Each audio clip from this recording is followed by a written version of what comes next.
MaJaMa Jams is brought to you by Game Mummy.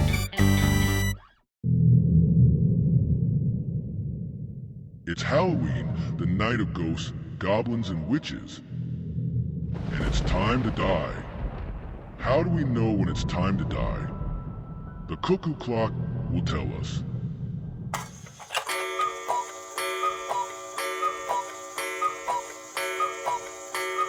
MaJaMa. MaJaMa. MaJaMa.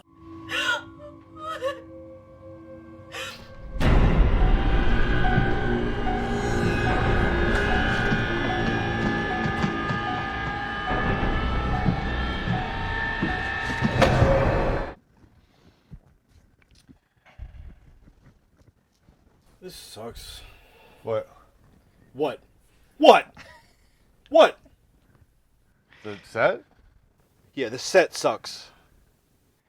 Put your hands down. You put your hand down. Look natural. Welcome back, everyone, to No, MaJaMa. there's no. Bring it in, man. Lower it. Lower it. Welcome back, everyone, Thank to MaJaMa Jams, Jesus Christ, a show where we discuss other people's work to avoid doing our own. And guys, we are at the culmination of our spooktacular celebration for this entire month of October, crescendoing today, October 31st, on a Thursday. Guys, happy Halloween. If you are watching this, thanks for spending this holiest of spooky holidays with your boys here on the couch. We have been marching forward to this day all month long. What a crappy month it has been, Mateo. As I just told you, we had Q the Winged Serpent, which looked like it had a kick-ass creature in Larry Cohen. That turned out to be 90 minutes of a guy with a baby head, exclusively about him. We had I'll Always Know What You Did Last Summer, which is just beige, gray, aeropastel, awful mediocrity. We had An American Werewolf in Paris, which was a boner comedy meets a friggin' werewolf thing, dishonoring John Landis's legacy. We had friggin', what was last week? Ghost Dad. Ghost Dad, which, you know, I think if you played that for Bill Cosby's victims, it might actually be more traumatizing. And we are bringing it up to today. Now, guys, before I tell you about today, I want to have Mateo, I'm going to do a preface here.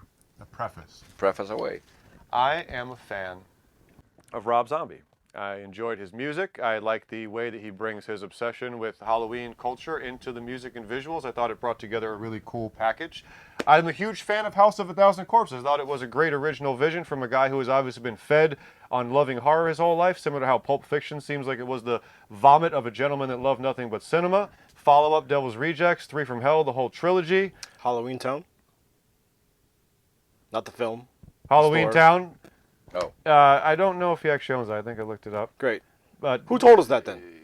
I think it was Jess's wife, but I think it had something to do with him, but it wasn't owning it. Negative. And in general, I think Rob's a cool, down-to-earth guy. I respect the fact that he went from music to film and chases his passions. Love his aesthetic for everything. He works with the same group of people, works with his friends. Is there a butt coming? There is a big Sir Mix-a-Lot butt coming. We are doing today, having said all that, 2007, Rob Zombie's remake of Halloween. This thing is an unforgivable piece of shit without a shred of friggin' anything to grab onto, and I utterly despise it. This might quite possibly turn into the biggest hate fest on MaJaMa Jams, trumping even the likes of Rise of Skywalker, Ghostbusters Afterlife, Blood of the Chupacabras. Frogtown was annoying, but was complete gold compared to this. Since when? Since now. I really do love Rob's original work. In fact, just last night I watched 31. I'm not crazy, I'm in control.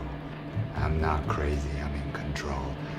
You know, it's a kind of par for the course, those Rob tropes. It was a fun splatterfest. But this. Say it to my face! Oh man, you know, my friend here to my right, I always forget because I'm stupid and can't, your guys left, Molinari here. He considers you his friend. He doesn't like unsavory characters. Yeah. And usually when Mateo's like, these people are despicable and there's nothing to grab onto, I'm always like, well, you know, Mateo, I don't share the strength of that. I kind of thought this and that. I am Mateo today. I am Mateo, and this is an awful piece of disgusting, slimy, nastiness, a vile piece of dark, nihilistic, and not in a good, fun way. Every character looks like they're covered in semen and dirt and grime. Everyone's unlikable. Everyone's cursing. Everyone's abusing each other. Shut up! Oh, Mateo, kick us off with the synopsis of this so we can just trash every breath put on screen here. I'm sorry, Rob. I'm sorry. I really do love your other work. Very briefly, there is a kid from a broken family. There's an understatement. Yes. He grows up abused, verbally, physically, bullied. So he kills a bully, then he kills his family. Then we go fast forward 15 years. He becomes a huge beast, and he kills everybody. And for some reason, he is trying to go after his sister, little baby sister, whom we see at the beginning of the movie in a baby carriage or something in the house. And he is probably stopped, probably. But since there is a Halloween 2, probably not. That's the story. Well, it's amazing how much we usually do that as a joke, the fast synopsis, but you're right, there's no more to tell. Nope. Dude is abused, so he kills people, he goes in an institution, he breaks free, he kills all the characters in the movie. Yeah. Before we go forward, I would like to quote a quote that I memorized because it was so apropos. Okay.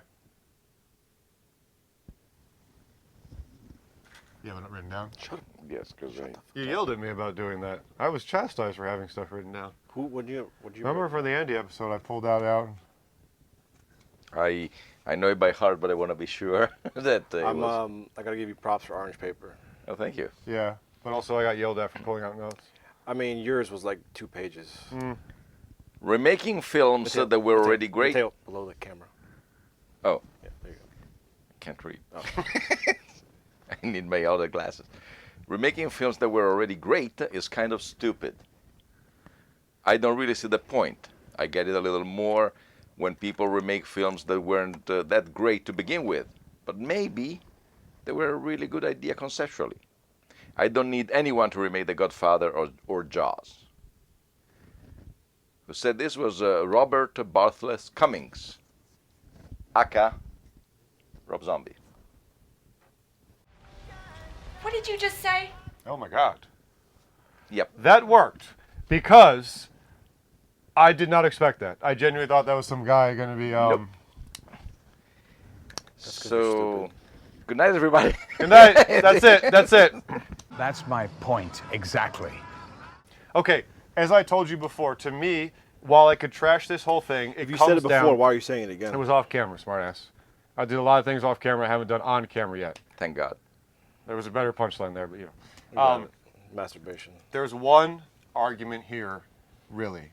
What?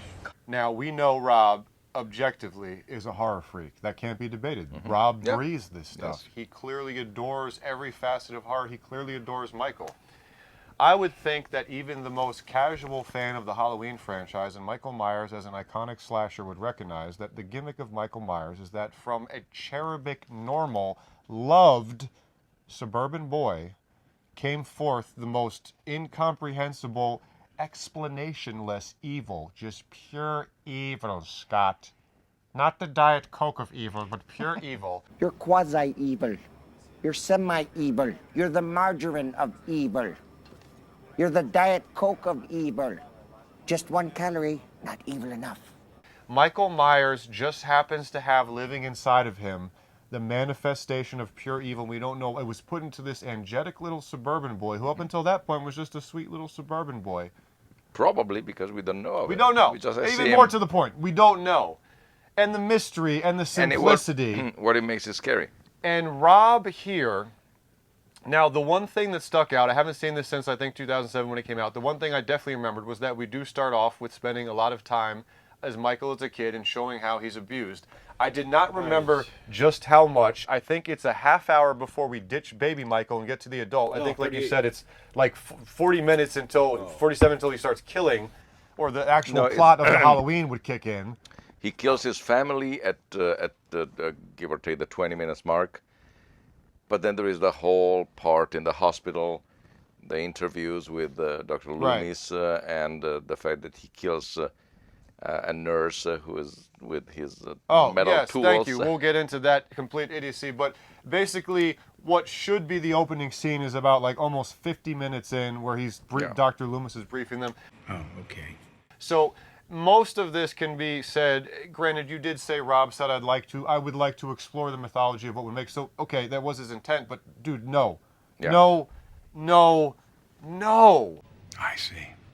Yeah, but what was his intent? Michael Myers is not supposed to be, look at him as a child with his pets, look at him being yelled at by the stereotypical asshole stepdad, look at the fact that he does love his mom, look at how his sister treats him, look at him in school, look at the bullies are, look at how Michael is, listen to Michael talk, listen to Michael keep talking, he's a real kid. Oh no, can't you see how abused he was? Why don't you attach some empathy? Not that it really matters, but The Terrifier franchise, which recently dropped the 3rd installment, going strong. If you, for even 10 seconds, had Art take off the clown face, or if the next Terrifier opened with a sweet little kid like, psh, oh no, I'm hurting, maybe one day. Like, no. Art is just this supernatural force of bloody evil and malevolence. This ruins everything by spending so much time with a kid who is a normal kid who has no, but I'm saying he's not. Kid's got a face, man. The kid's got a face. Fuck you. what did you say, son? I said fuck you. We now return to MaJaMa. I've done all I possibly can for you. So, I'm sorry to tell you that this is going to be my last day. Michael, I have to move on. The fact that he's in the psychiatrist's office means that, and I'm not that Michael wasn't, but it's just like Michael was stoic. One of the most powerful speeches is, I spent 8 years trying to reach him, and then another 7 trying to keep him locked up because I realized that what was living behind that boy's eyes was purely and simply evil. that whole chestnut, God, what a misstep. And like I said, maybe it's not a moot point, but it's like Rob did say, I'd like to explore that, but why? You love the character. Quote that Mateo said, this is, look, I usually don't find this much of an absence of something to grasp onto. I'm usually not averse to irritating or asshole characters as much, at least as you are. This was just... Well, first of all, this one, everybody was. Everybody so you is didn't have, Ha gross. ha ha. You didn't have anything to latch on. We get 2 seconds of the Laurie's family sitting on the porch. Yes. Like, we all love each other, it's Halloween. And for a second, Danny Trejo is probably the most positive character. So, Danny Trejo is with Michael as an employee in the asylum since he was a little kid. And we have the classic, I'm kind of the lion tamer, I grew up with him. I've been taking care of this kid for almost 20 years. And me and him, you know what, never mind, just shut up, man. Just keep your hands off his things. Now, about 5 seconds before what happened was going to happen, Michael puts his hands out like this, slowly, gently, when Danny Trejo says, oh my God, you got it, let me put your handcuffs on. And I was seconds away from saying, you know, Mateo, this is the first decision I actually like. I actually kind of like the fact that because Michael grew up with this, he's actually, and as I was about to spit that out of my mouth,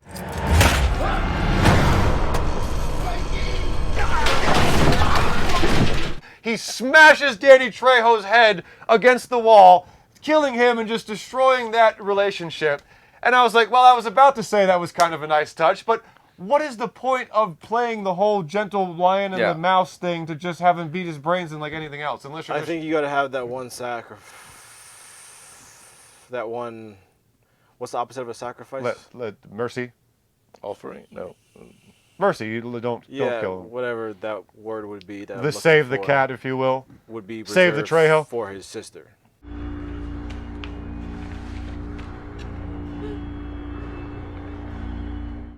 Yeah. Who he does? Kind he holds the picture up. Until she stabs Does he him. literally do the, look at this photo? At the end, yes, he fishes from his pocket and he shows to his sister the photo of them as a kid. How does he know where she? Aha. All right, let's examine a scene in the insane asylum as an example of no one on earth would act like this. Now, Rob gives us the stereotypical jerk employee in the guy that's working with Trejo, the younger guy. Trejo says, I'm about to retire. He's a new guy in the job. But I'm my own boss, all right? You know what? I retire in about 3 months. And you're still gonna be here for a long time. Now open the door. Immediately, he's the typical crass, racist asshole. Okay, fine, that's a character in these things, but this character and another one, who also, again, hearkening back to the dead heat girl problem, those two characters, the rapists, look like friggin' I literally thought they were playing brothers. They are brothers. They are brothers. Maybe, I don't know. Okay, first of all, this guy, clearly, objectively, blatantly smaller and wimpier and skinnier than Michael, who is played by Tyler Mane, a literal hulking man, taller than him, bulk, not to mention is infamous for being locked up because he's brutally violent and under psychiatric constant care. And this guy walks in, like Matthew says, at least have the classic thing, oh, you chained up there, Michael? You chained to the wall, huh? Don't like that I'm doing that? Well, what are you going to do about your chain up? Michael's completely free, sitting there doing it, and he's just taunting him with the cockiness of a being that cannot feel pain, which I already was like, dude, I don't, like, he could just any moment.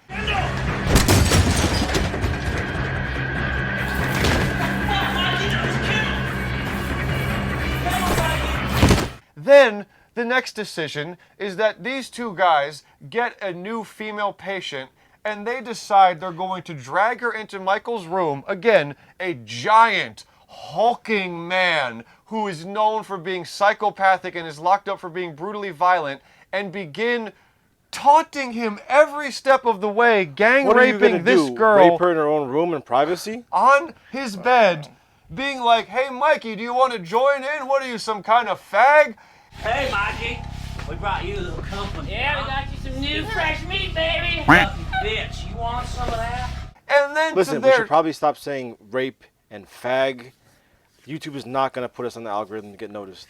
YouTube is already not putting us in the algorithm. Actually, the scary thing is that on the last Kill Tony, he seemed to really, like, he did this whole thing at the end where he just looked at the other, like, I love YouTube, right? YouTube's the best. No, I love you. And I'm like, oh my God, are the biggest live podcasts in the world even feeling the YouTube effect? Dude, Jesus, we're effed. Anyway, this is just, no, I don't believe even the biggest scumbag, like, you have to be superhuman levels of delusion and lack of self-preservation. It's one thing if the dude is the same size as you and you're just a smug asshole, but the fact that this dude is towering over you like a literal Hulk just makes you look that just more stupid. He's not even chained up. He's not even handcuffed. You got your dick out. Yeah.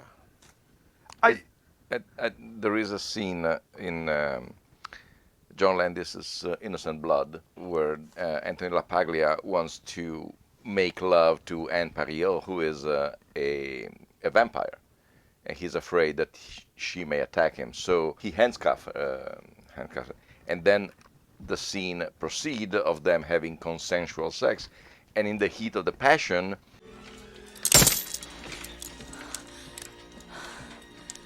she rips the handcuffs off, and but she loves him, so there is no risk in that moment, even if for a second you say, this could go either way. But at least you say that she was restrained somehow. And in this case, it would have been much better if had it been restrained to the wall or to the desk. Because she's some restraint. Yeah. Oh, yeah, right. And then just say rip that out of anger. It would have been also a powerful scene, just like instead of him getting up because they're touching his mask. Yeah. If he's not going to make a point to save the girl, what's the point of bringing the rape taunt in? Like, he didn't kill her though. He didn't. At least we're not shown if he's doing something or not to her. It's like Rob wanted to bathe in vile ugliness, and I mean that's not uncommon for him. Well, I was gonna say I'm thinking of the very difficult to watch, but in a kind of great way. There's like an operatic nastiness. I think Devil's Rejects is the closest we get to what everyone would say is an objectively good Rob Zombie movie. I think it's the highest up on the tomato meter. I'm sorry, I care about it. I think that's the closest we get to being like, yes, this is a genuinely good movie from Rob Zombie. And the hotel scene Who said that? where he's You know damn well There's a guy passing by earlier, and he said Inside your house? Yeah. We did it. That's weird, man. I know.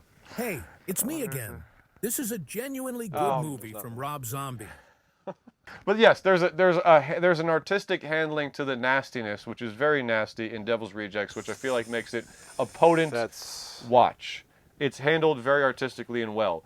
Okay, that is so not funny. Here is just, you just bathe it in buckets of grime and despicable behavior, and 5 seconds into meeting every character, they're abusing someone else, or talking bad to someone else, or beating them, raping them, hurting them. Because like David rejects, or rejects, wherever. Devil's Rejects. Rejects. David's Rejects? Yes. David Copperfield had a lot of people who he sent away. Kinds of like demands that grittiness. Is almost like the original Texas Chainsaw Massacre. Yeah, you want to see the filth on the screen. Even better, the original The Hills Have Eyes. With the sound of music. This one doesn't need that, especially that disgusting. Yes, but especially because you depict the Haddonfield still like a Beautiful nice town. A charming, quaint city, and you have all these horrible people in there that are you despise them all. So you don't care if they live or die at the end. It's a, Dude, sure. we drop into the family kitchen scene, and within the first 2 minutes, it is the most genuinely unpleasant. Yeah. Every character is a It was vile. meant to be a black comedy. In fairness, Sherry Moon tries to be a good mom role, so Sure. at least she's like, okay, sweetie, I don't want to see you. At least that. Well, It's just bathed in just awful, nasty behavior, and then it's just these confounding, stupid choices. Something missing. Malcolm McDowell's a great actor, and it just feels like, who cares? He's here. No, there are a lot of character actors. There is Clint Howard. There is Brad Dourif. Everybody is great. Who's Brad Dourif? Is the sheriff. And he was also the original voice of Chucky. I said talk to me, damn it, or else I'm gonna throw you in the fire! You stupid bitch! You filthy slut! Did you fuck with me? Or the voice. Oh, that's why. No, okay. Or the voice of the original He Chucky. still does it. For the In new the- show, in the right? new show too? Oh, cool. How'd you get here? We Ubered. I've been Ubering all over Jersey today, same as you, Jake. Uber's really made being a killer doll so much easier.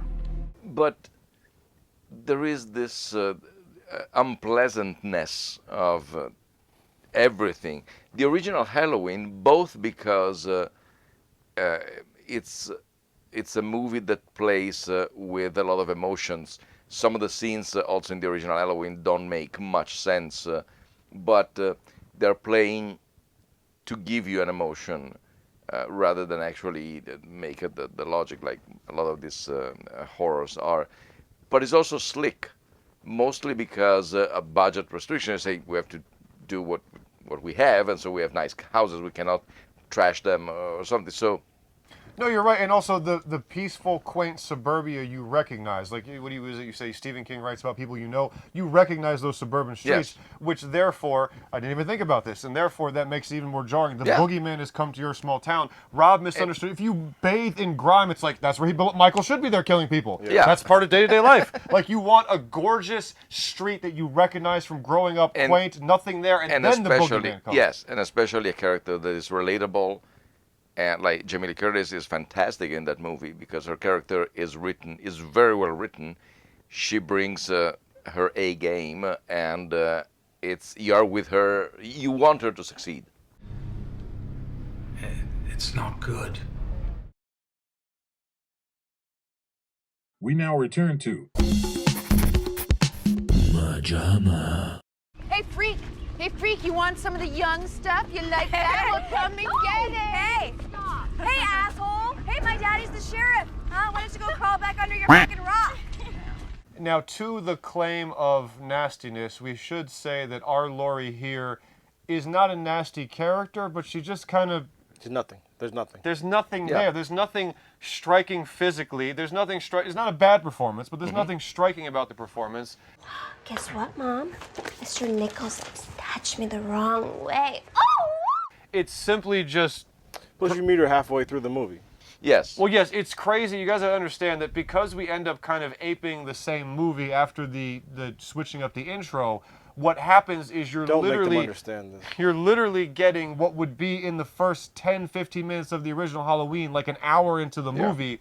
And there was a part where we're meeting Laurie, and I'm like, oh my God, dude, is there like 45 minutes left? No, there was an hour. Ah. Now what? So, why, I would love to be, and not be an asshole about it, but interview and be like, did you, as a fan, you didn't understand that this fundamentally alters did you want to shake? Look, if I would love if he would at least say, I wanted to completely alter it drastically, at least blatantly tell me because this is, to me, well, clearly, just yes, because you don't accidentally write 45 pages of a backstory and you film But how do you not understand that ruins everything about Michael? I know, it's a strange I didn't like anything about Matthew. What? You're a horror freak. Was it just nothing here? Do you agree? No, I didn't care. Right? I didn't okay, care. we should also tell you guys that we've had a lot of movies that we've been bored by. We've had a lot of movies we've hated.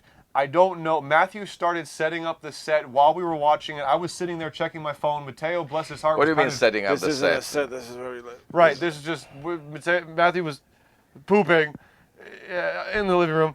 And Mateo was... Oh, that's what it is. Mateo was sitting there, bless him, trying to keep his eyes on the screen. Like, by the end, I don't think any of us cared. We just genuinely... It was just a succession of images moving on the screen. I didn't care. I don't think the kills were even that great. No, that's the thing. Like we said, the one dude who rapes the inmate, he has a simple death where he gets his head slammed against the wall. The only like, original... graphic and long for someone that nasty and The only original, or at least interesting one, is the cop through the glass door. That he leaks on the thing. He gets stabbed nice. And he spits blood. But you're right. That friggin' orderly at the asylum is one of the most despicable characters ever. You counterbalance that by when Michael gets his hands on him, you operatically destroy Even the him. stepdad. You make him squeal. Yeah, like he's just duct taped to the friggin' chair and you slice his throat. Torture him first. Yeah. You know? Yeah. Like. Or do like such a small slit that's just trickling out and he slowly bleeds to death over like 2 hours. Well, here's the thing. As per, again, Terrifier, if you're going to critique Terrifier and say, you idiots, this is just gore, well, even if you agreed with that, Damien brings the gore to turn it up to 11 levels. So if you're going for that, it delivers. Here, I would be like, can you at least give me insane brutality? So I'm like, okay, it's a nihilistic, grimy world, but then when Michael starts, he's ripping spines apart. We've never seen blood like this. These despicable characters are getting what's coming to them. Yeah. Every kill is just boom, boom, boom, crack. And I remember saying, I remember liking the brutality, kind of like the radio silence screams. I wasn't crazy about them, but Ghostface has a brutality to the stabs. It's like, damn. Similar here, I kind of remembered, I remember Michael was brutal, which I guess he is, the physicality, but none of the kills are even remotely dazzling. He's just a clumsy guy. He's a big guy. It's hard to move around when you're that large. Sorry, I am killing people just because I cannot coordinate very well. Hallway so tight, you just elbow someone and break their neck.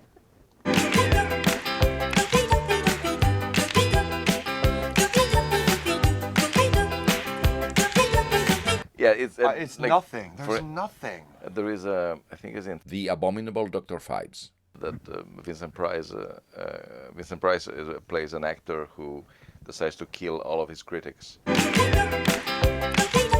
and one of them he.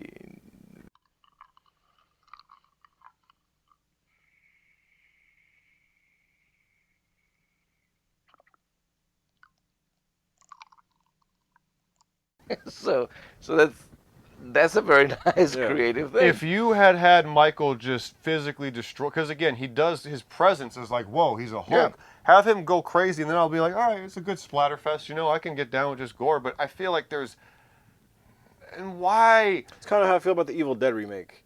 You can say, I watched it 2 years ago once Evil Dead Rise came out, and I'm like, oh, I like this a lot more than I remember seeing it when I saw it initially in the theaters. But they have a lot of inventive, nasty deaths and gore and body. Almost like that alone can justify it, even if you're not crazy about it. That's what I'm saying, is that there's nothing, there's no life raft to grab onto here. This is all your fault. Because I understand you don't want to go overly goofy, like for instance in Silent Night, Deadly Night Part 2, that he kills...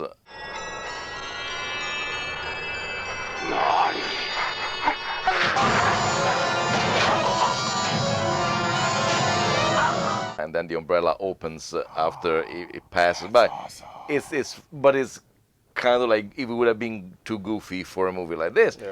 But you can do something that is on par with the size of Michael Myers.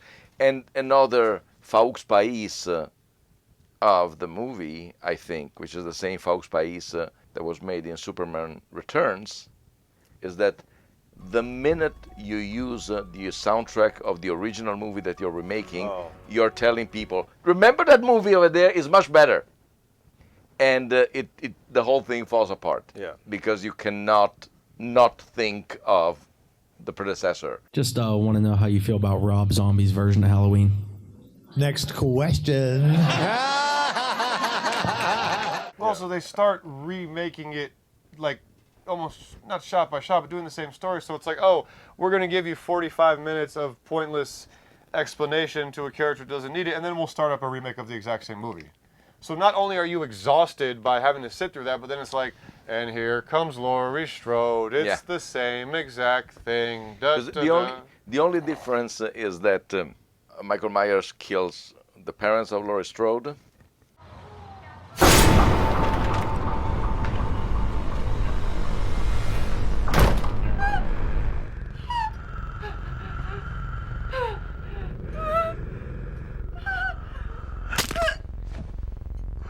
And he doesn't drive the car. Sam Haddonfield is 150 miles away from here. Now, for God's sakes, he can't drive a car. He was doing very well last night. Maybe someone around here gave him lessons. Because that was something that Rob Zombie said that it bothered him. He drives the car first? That he knows in how the first one, he knows how to drive? He steals Sam Loomis' car, and then he goes away, and nobody knows how, but whatever. But that's the thing. Also, somebody who was, some time ago, I was having a discussion with somebody about this movie, and he'll say, oh, you're saying about you don't want to know about the backstory. The first Halloween is full of backstories. So, like, for instance, why does he take the tombstone of Judith Myers and puts it in the bed, or why does he go to Laurie Strode's house? Why do birds suddenly appear every time he's near? Yes. And I was saying, I'm fine with that because it's just like crumbles in a movie that is already in motion. Shut up. Okay. If you had put all of that before the movie, it would have been also a much longer story, as we just saw. Was John originally completely against it too? Was he like, I'm doing one, that's it? There's a lot of Johns. Which one are you referring to? Carpenter? Yeah, originally. He only wrote the second one. He wrote the second one. Rick Rosenthal, I think, directed it. And he is on record, and again, knowing John Carpenter, he was saying that he wrote the second one mostly drunk. Oh, no. 5-0. Hi, Dad. So I don't know which is which, what is what. And John Carpenter's so cool. But again, he said to Rob Zombie, well, I would say nice things about him, but you know, we did this. I thought it was going to be a real cool deal for the History Channel, the Biography Channel, whatever that is. They interviewed him on that biography channel, and he lied about me. He said I was very cold to him when he told me I was going to, and that he was going to make it. Nothing could be further from the truth. I said, make it your own movie, man. You know, this is yours now. Don't worry about me. I was incredibly supportive. Why that piece of shit lied, I don't know. He had no reason to. The check's clearing, right? Yeah. Okay, yeah. Exactly. Do what you want to do, man. I got your full support. Yeah, between the check and the music royalties, I think that he's fine. Did he express afterwards, like, what the hell? He said exactly that. He said I thought that he took away the mystique of the story by explaining too much about the guy. I don't care about that. It's supposed to be a force of nature. He's supposed to be almost supernatural. Knowing about that and he was too big. Yeah. It wasn't normal. Anyway, No, but it's the same, I don't want to say mistake, but almost that they did in David Alan Grier Halloween. Why do birds suddenly appear? That Every time. Picture the Jumanji cop. Excuse me, Michael, is there a problem here? That he is in his 70s, according to the chronology of the movie, because they say, hey, in 1978, he terrorized our town. Then for 40 years, they lock him out. Okay, let's say that he's in his 60s. And yet he seems very agile and it's... Okay, enough. Joke's over. Maybe not. Maybe just like... Yeah, at least you don't... I mean, throughout it, you have him have the supernatural strength and the... Yes, I understand that. At least, like, Jason Voorhees, you have a little bit more of the... We don't know what he is. Yes. If he's a zombie, if he's a ghost, if he's... What he is. Definitely there is a supernatural component. Yeah. Because more blatant, I guess. Yes. Is the boogeyman real? We now return to MaJaMa. What's going on? What's happening? Where's Lindsay, Tommy? Where's Lindsay? She's upstairs! Right here! Because I remember the first time I saw Halloween, and granted, if you show Halloween, the original, to somebody, some kids today, probably they find it boring and not scary because it's very tame. A lot of people back then, they would say, oh my God, it's so gory. It's not really. There isn't that much blood. Totally. But back then, when it came out, it was terrifying because we weren't used to this kind of... Actually, it took me forever to watch it because when it came out in Italy, it was restricted 18, and I couldn't possibly see it because I was 12. It's your own fault, and I don't feel a bit sorry for you. Has John said that all these years later, is he like the original? I think so. I think that he's happy with almost every single movie of his, yes. Because I just want, like I said, I wonder sometimes because I know all of his are so beloved. I wonder if he also. No, I know. He did other films besides Halloween. Some of them, yes. He did an Elvis biopic for television. Well, you can do anything when they all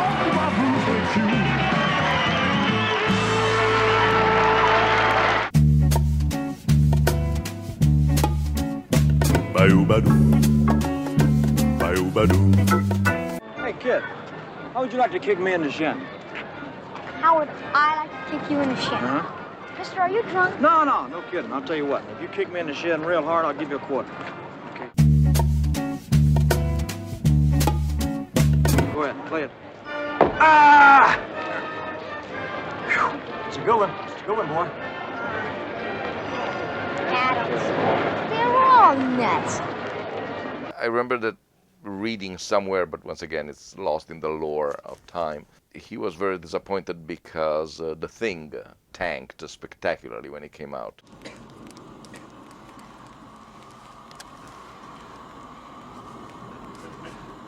You gotta be fucking kidding. Granted, The Thing How? came out a week after E.T. So that's smushes my brain, the concept. Yeah. But that's why I was incredibly reevaluated, and today is considered one of the greatest movies and greatest remakes and greatest movies in its own. Granted, it's kind of par for the course for cult, but that's why I was interested to see Joker, because after it started getting such a tidal wave of hate, I was like, I feel like most things we end up as beloved cult classics, it's like, did you know when that came out that was utterly destroyed? So yeah, especially with the amount of love The Thing gets, that is very intriguing to know. Maybe we should just talk about The Thing for the rest of the episode. Which appears in this movie as it appears in the original Thing. Appears both in this movie and in the original Halloween.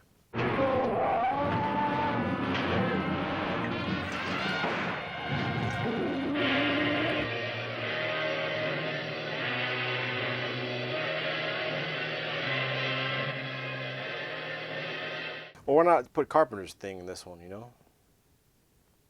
Still do a callback. Oh, so I thought of one which is funny because it's just as you said, it's just a callback to another movie. I can't wait to hear it. Which is funny because it's really just reminded me of a movie I like more.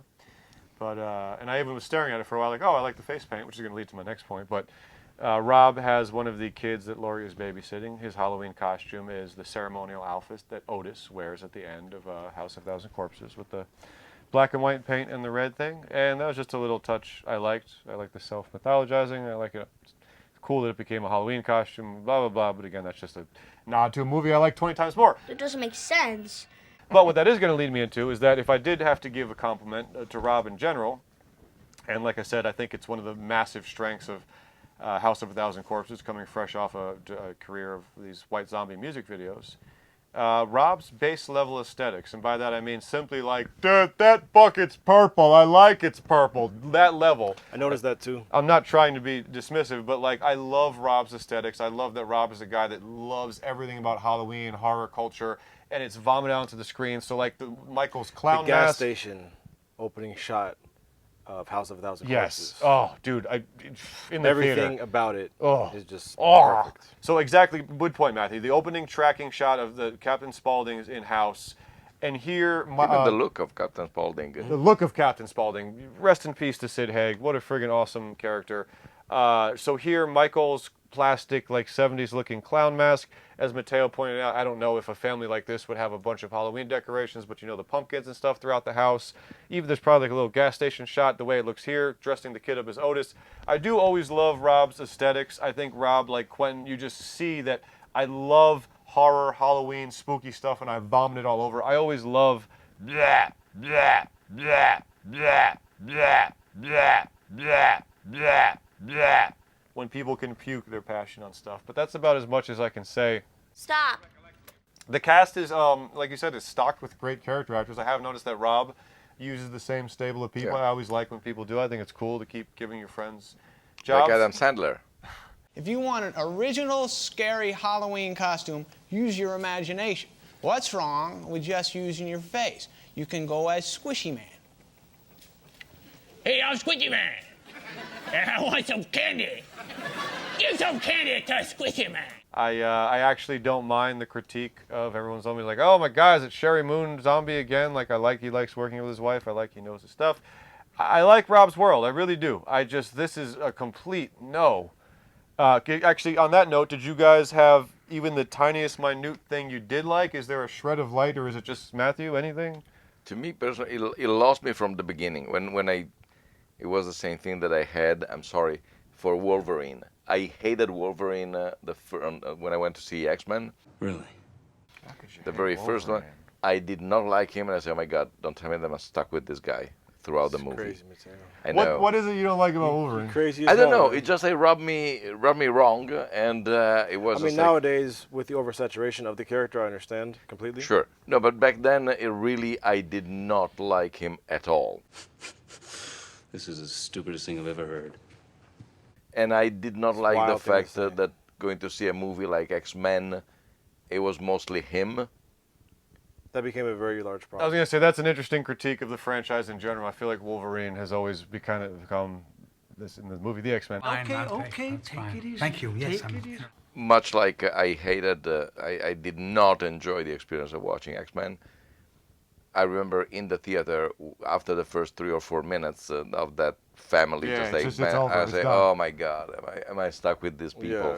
Yeah. This doesn't happen often, but if we were not doing this for an episode, and if I didn't want to be like, look, just make sure you know what you're talking about, I think I honestly would have been like, just shut it off. Similar we go back? to the what Can it was we Finding undo what we've Finding done? Jesus. We did like 2 seconds, and we realized the animation was just going to loop, so we were like, let's pull the trigger. By not losing sight of the simple blessings Jesus has bestowed upon us, like this great, big, beautiful ocean that surrounds us. I think if it had not been, I really genuinely wanted to do the episode, I think I would have actually said, just turn Yeah. it off. You're right, that family scene is just, ugh. Don't you give me that look! Man, that bitch got herself a nice little dumper. What did you just say? You heard me. It's unpleasant. But it's funny because, okay, in Clockwork Orange, no matter how many times I see it, because it's one of my favorites, the scene where they run across Billy Boy and the gang in the abandoned theater, and like 6 guys are holding the girl naked while she's screaming because they're about to rape her. That always feels fresh and like, oh. Like, kudos to Kubrick. He captures something there that no matter how many times I see it, I'm like, it's not even that type of good nastiness where like it is, but it's in service of like a story smacking you. It's not even like, it makes it like a wallop of a movie. It's just like, not only that, not only that, but Clockwork Orange opens with a wonderful tracking shot from the extreme close-up of Michael McDowell back, Oh, McDowell connection. It drags you in Yes. immediately. Oh, I love Clockwork. This so one, much. it pulls you out. Yeah, You say, it's awful. This is just like bad people, nasty people. Why do you want to spend time with them? Also, just again, what's interesting is I like the grime and the asshole characters and stuff. So a lot of times, me and Mateo have been like, I don't really mind as much what you're saying, but here, I feel like he turned like the stepfather is just turned no up to subtlety 11 whatsoever. It is no, so no.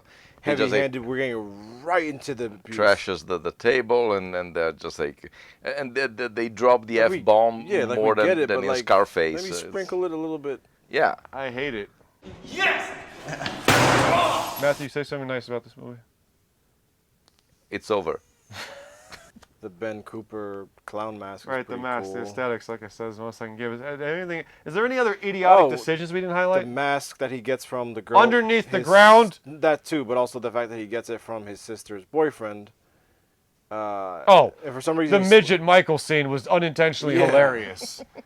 Literally like just a little baby Michael running after you. Yeah, who gives a shit? Honestly, is there any? Is there anything else idiotic we didn't highlight, like the friggin' decision to rape in the room or the other stuff? Honestly, I probably saw 15 minutes, absorb it 10. He buries the mask and comes back 30 years later. That would mean that after Michael murdered his stepdad, his sister, and his third person, boyfriend, of the sister, he was like, "Let me go into the shed, somewhere in the house and hide bury underneath the knife and the mask, just in case, so I could dig it up later after I'm released." Yes. Or is this why would he? What? I have no idea. Okay, this would be interesting. Watch this. What do you hate more, this or Trap? I think I have exceeding levels of hatred and rage for Trap because you two liked it so much, and you stole the joy I had to rip on it. You were waiting to do it the whole movie. You thought we were all going to be in synchronicity at the mouth, and when I turned to you and you guys were like, "Oh, it's pretty good," I'm like, "Where were you? You weren't here. You weren't here." Trap was pleasant to look at. I mean, this has aesthetics to it. Yes. I mean, it's nasty people and nasty looks, but I've only seen Rob do that so much better in other movies that it's like, what did they get into in 2? Before we finish the episode, we said this was what, 15 mil, did 80 mil, so okay, nice little profit, that makes sense. But like, what did you make? I'm shocked that it got a sequel. I guess none of us have seen the sequel, right? No. Halloween 2. I wonder what the hell it gets into. Why would you ask us that? Eventually, does he ape the hospital thing from the original? I have no idea. It's weird. None of us have seen it. I think everyone was just like, dude. I was repulsed. I mean, so much by this. Right? It tanked. It made less than half of what this one made. So yeah. I mean, it's still technically still a success because it was $15 million. He made 40. $80 million on a 15. I guess I see. Because my question was going to be how the hell to get a sequel. I guess that's objectively a nice little healthy profit. And he didn't want to do a sequel. Rob didn't want to do a sequel. Okay. Yeah. Well, why? He originally he said it wasn't any easier than the first one, but basically I time heals all wounds, and enough time went by and I forgot, and about 1.5 years after I had said no more, I started thinking like, well, I would like to go back and do more because I feel like there's so much more to be done with those characters that I didn't even get to scratch the surface with in the first one. Since the first one was sort of 50% of it was a retelling of John Carpenter's movie, I thought, well, to go back and 100% do something different would be pretty exciting. We now return to MaJaMa.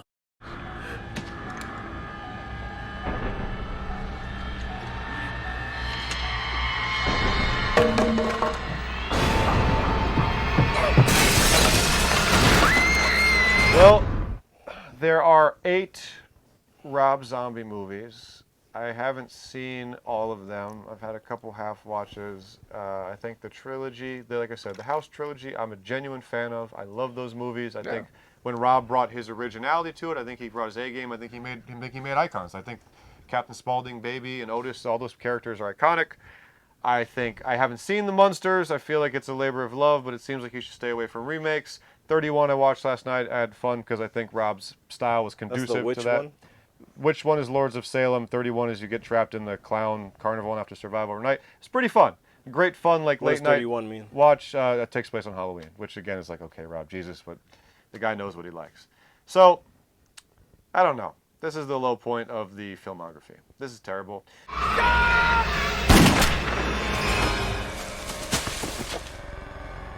Should we express our awful feelings by throwing pieces of paper? Sure. I'm going to start because this is the easiest one ever. If you guys can help me pick up every piece of paper in this room, just every piece of paper, and just over there, full 5. I hate this movie. I hated it. It's awful. Don't watch it. Don't give attention to it, but do give love to Rob. Watch his other stuff. Watch House. Great movie. Seven Corpses. Mateo? 5. It's not a question at all. Matthew? $5. 5. Rob's movie is terrible. Guys, we did it. We reached the end of Halloween. A terrible Halloween season. My God. This has been a rough Halloween. Really bad We didn't have one genuinely good movie. Well, what came the closest? Q? No! What came the closest out of this crap fest? Do you realize the lineup was this?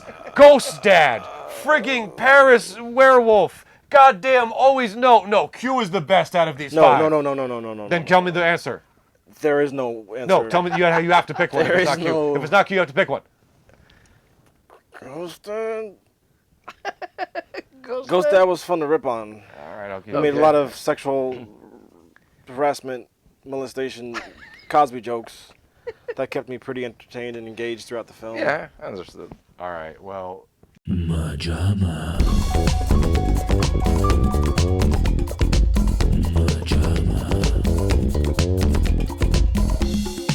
Guys, thanks for suffering with us if you had. We're going to be barreling back into regular jams. Actually, I think we may have a fun little scraps coming up for you guys, thrown in the mix there and some other stuff. Then we're getting to Christmas. I'm not going to tell you what the Christmas plan is just yet, but I like the idea a lot. So happy Halloween, guys. Maybe you're watching this on the couch, surrounded by a lit-up jack-o'-lantern and munching on some candy, hopefully. As always, we love that you guys stopped by. Please drop a like and a comment if you made it this far. We desperately need the algorithm on our side. And we love YouTube. We really love you, YouTube. Love you, YouTube. I guess in the end, no matter the problems we have with it, it does allow us to do the show even if only 5 people watch. So, I'll give 5 seconds of actual love out into the cameras for YouTube and from Mateo and Matthew, Tomas, and all this pumpkin-filled goodness. One last time, happy Halloween from us to you guys, and come back next week for an all-new Jams. Mwah! I thought we just dumped the footage after we filmed every time. You've been editing and posting this? Yeah. Yeah, he puts it up online. People can watch it. I know. I'm ashamed. People watch it. They see you. One guy commented on Silence of the Hams, don't cut to a shot of someone looking bored. MaJaMa.